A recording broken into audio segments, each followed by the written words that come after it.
Salut, c'est Christine du Bac Rose. Aujourd'hui, je te montre comment fabriquer toi-même un sac à collation fait à partir de tissus recyclés. Si tu en mets le kit créatif Le Bac Rose, tu vas pouvoir réaliser un sac à collation. Sinon, je te mets le lien dans la description puis tu vas pouvoir retrouver tous les kits créatifs sur lebacrose.ca. C'est un projet de niveau 2, donc on va coudre à la main le projet avec du fil et une aiguille. Je te montre pas à pas comment c'est fait. Puis regarde la vidéo jusqu'à la fin parce que je te montre en bonus comment utiliser ton nouveau sac à collation.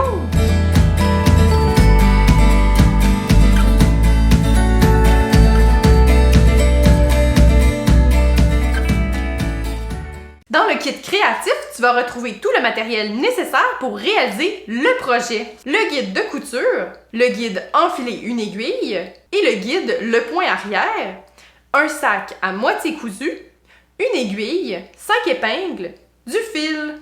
Tu vas avoir besoin d'une paire de ciseaux. Avec ce projet, tu vas donner une deuxième vie à un tissu recyclé qui a été récupéré dans une friperie locale. J'utilise du tissu imperméable neuf pour faire l'intérieur du sac à collation. Le tissu est lavé et séché à haute température et repassé avant d'être coupé. Je couds à la machine les deux tissus ensemble avec la fermeture à glissière pour qu'ils soient prêts pour ton projet. Étape numéro 1. Ouvre la fermeture à glissière. Retourne le sac à collation sur l'envers en séparant le tissu blanc du tissu coloré. Donc le fermoir est maintenant caché à l'intérieur. Étape numéro 2. Prépare les extrémités de la fermeture à glissière en les plaçant une sur l'autre. Vérifie que les parties de la fermeture à glissière avec le tissu coloré soient une contre l'autre.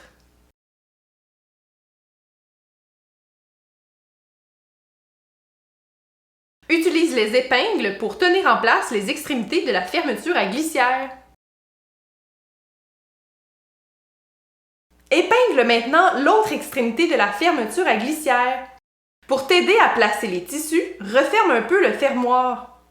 Maintenant, tu es capable d'épingler ensemble les parties de la fermeture à glissière avec le tissu coloré.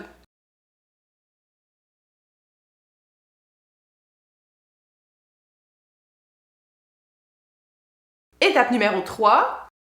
Épingle le sac bien à plat.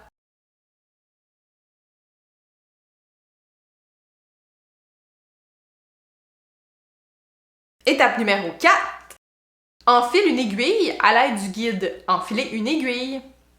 Va voir le vidéo complet, je te montre pas à pas comment enfiler une aiguille. Étape numéro 5. Couds au point arrière chaque côté du sac à l'aide du guide le point arrière. Va voir le vidéo complet sur le point arrière, je te montre pas à pas comment c'est fait.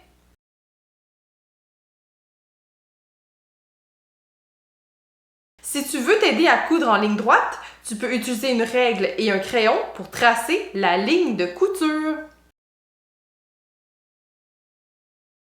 Prends ton temps lorsque tu couds sur le fermoir. Il y a beaucoup d'épaisseur. Continue au point arrière sur le fermoir. Retire les épingles au fur et à mesure.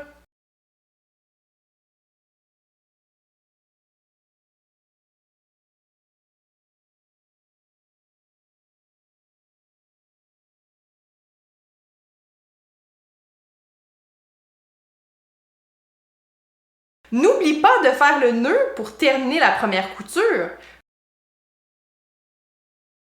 Coupe ensuite le fil à 1 cm.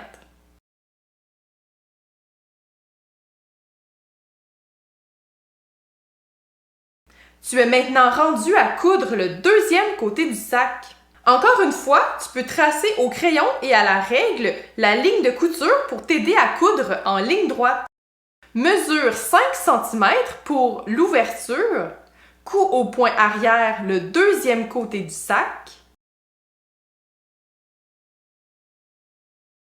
Attention, laisse une ouverture de 5 cm dans le tissu blanc. Fais le nœud et coupe le fil en laissant 1 cm. Étape numéro 6. Utilise l'ouverture pour retourner le sac.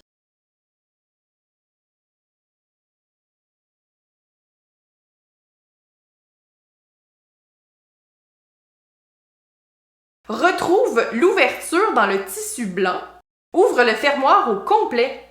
Fais ressortir le tissu coloré de la pochette blanche. Referme l'ouverture en rentrant le tissu blanc vers l'intérieur. Utilise une épingle pour le tenir en place. Et couds au point arrière.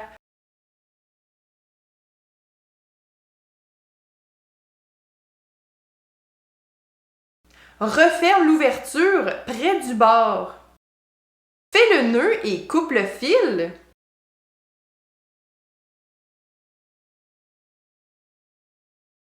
Retourne le sac sur l'endroit.